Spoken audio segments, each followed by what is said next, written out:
As many are aware, the original 912 was released with a 4-cylinder motor.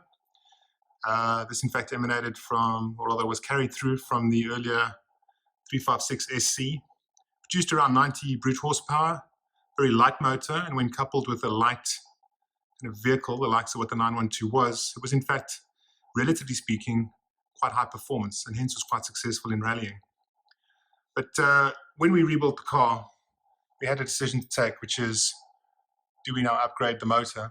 And at the time, fortunately, we're talking 6-7 odd years ago, the availability of racing motors was certainly a lot more abundant than what they are now.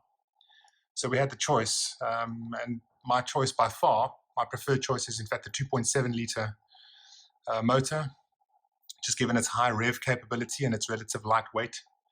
And we sought out a 2.7, and the motor itself is, well, nothing particularly unique. What we do is, I think we've mentioned many times, is we stick to Porsche components.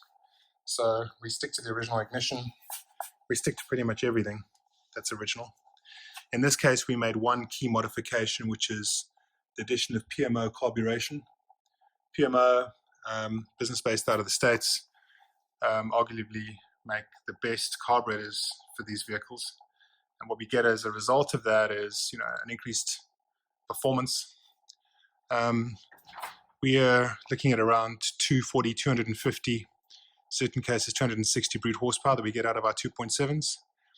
The capacity of this motor is, the displacement's been increased to 2.8. It's got a custom cam on it. And then when matched with those PMOs, matched with some better breathing, we get quite a lot out of it than the original 90 odd horsepower. The result of that is the car gets, obviously a lot more tail happy. And one of the key things we had to do was also, in fact, upgrade the short wheelbase to a long wheelbase. And that isn't in any way lengthening the car.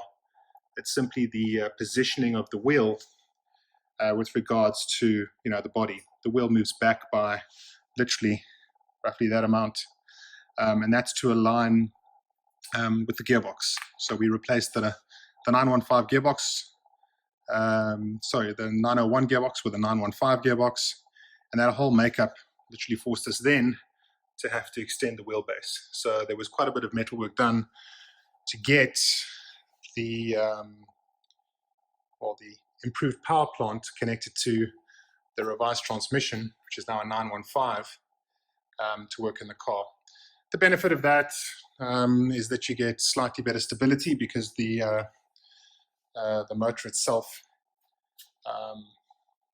is sitting a little bit less further back in relation to the axles of the wheel. And as a result, theoretically, you can get it out a little bit more merrily in corners. That's a separate discussion entirely.